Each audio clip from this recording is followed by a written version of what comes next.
आपल्या सर्वांचे नेते, आपल्या राज्याचे उपमुख्यमंत्री सन्माननीय नामदार अजितदादा पवार साहेब, क्रीडा मंत्री सन्माननीय नामदार दत्ताभाऊ भरणे, हनुमंतराव कोकाटे, विलासराव माने, अर्जुनराव देसाई, कारखान्याचे व्हाईस चेअरमन श्री दामोजी पाटील, राजदादा शिंदे, किरणदादा गुजर, सुनीलराव काळे, सन्माननीय व्यासपीठ आणि कोरोली आणि परिसरातील माझ्या सभासद बंधू भगिनी आणि तरुण मित्रांनो, बंधूने येत्या 18 तारखेला आपल्या कारखान्याची निवडणूक लागलेली. या निवडणुकीमध्ये आपण सर्वांनी, आम्हा सर्वांना, आम्ही सर्व 21 जण आपल्या पुढे कबशी चिन्ह घेऊन आपल्या मताचा आशीर्वाद मागण्यासाठी आलेलो आहोत. मला खात्री 18 तारखेला मतदान करून आपण सर्वजण आम्हाला आपल्या सर्वांची सेवा करायची संधी द्या. बंधू, निवडणूक अतिशय महत्वाची. कारखाना निवडणूक म्हणजे आपल्या थेट प्रपंचाशी जोडलेली असते. वास्तविक निवडणूक बिनविरोध व्हायला पाहिजे होती. खूप प्रयत्न केले, सर्व नेते मंडळींनी केले, आम्ही केले. कारण आपण पाहताय सध्या लातूरचे 3 कारखाने बिनविरोध झाले. बाळासाहेब थोरातांचा कारखाना बिनविरोध झाला. आता हा महिना मे महिना, या मे महिन्यामध्ये सर्व कारखान्यांचे तोडणी वाहतुकीचे करार होतात. आपलं सर्व थांबलेलं आहे. आता नवीन संचालक मंडळ याला किमान जून महिना उजेडेल, तोपर्यंत करार झाला नाही तर पुढच्या आपण तोडणी वाहतूक कशी करणार आहे. थोडक्यात ही निवडणूक जी आहे ती कारण नसताना विरोधकांनी आपल्याला लादलेली, त्यांनी थांबायला पाहिजे होतं. कारखान्याच्या हितासाठी त्यांनी हे सर्व थांबायला पाहिजे होतं.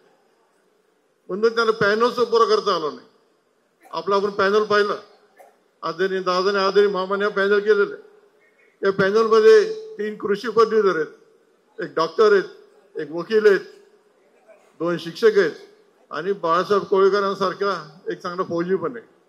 स्वतःच घरदार चांगलं सांभाळून समाजामध्ये काम करणाऱ्या 2 महिला आहेत. अशा पद्धतीने सर्वांग सुंदर असं एक पॅनल केलेलं आदरणीय दादा मामाने.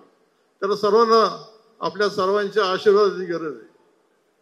सध्या अडचणी खूप आहेत, पण तुम्हाला खात्री आहे सर्व नेते मंडळींच्या सहकार्याने आणि आपल्या सर्वांच्या आशीर्वादाने निश्चितपणे आपण हा छत्रपती परत पहिल्यासारखा नावावर आणल्याशिवाय बंधून राहणार नाही. आणि त्याला तुमची साथ पाहिजे. आज मला आनंद आहे, इंदापूर तालुक्यात दादा आल्यानंतर आज पावसाची सरी कोसळल्या. निसर्गाने स्वास्थ्य हात दिली, हे खूप मोठं सुलक्षण आहे.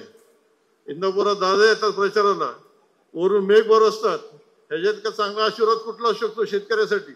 अतिशय सुचिन्ह हे. म्हणून निश्चितपणे पॅनल आपल्या सर्वांच्या अपेक्षा पूर्ण केल्याशिवाय राहणार नाही. समोरच्या पॅनलमध्ये सुरुवातीला 16, नंतर 14, आता 13. अजूनही त्यातले 2-3 जण संपर्कात आहेत. त्यांना पॅनल पुरा करता येणार नाही. हे शब्द कसे पुरे करणार आहे तुमचे? यांच्याने काय घडणार नाही. त्यांच्या कुठला बोलता बळी पडू नका. आपण सर्वजण येत्या 18 तारखेला कबशी या चिन्हावर आपलं बहुमत असं मत द्या. आदरणीय दादा, आदरणीय मामा बोलणार आहेत. मी आज आपला फार वेगळा असं काही नाही, परंतु शब्द आपल्याला देतो सर्व नेते मंडळींच्या, सर्व उमेदवारांच्या साक्षीने आणि तुम्हा सर्वांच्या आशीर्वादाने. बंधून हा छत्रपती परत पहिल्यासारखा पहिल्या 5 पैदा आणल्याशिवाय मी शेवटचा श्वास घेणार नाही, तो शब्द देतो. ते करायचे.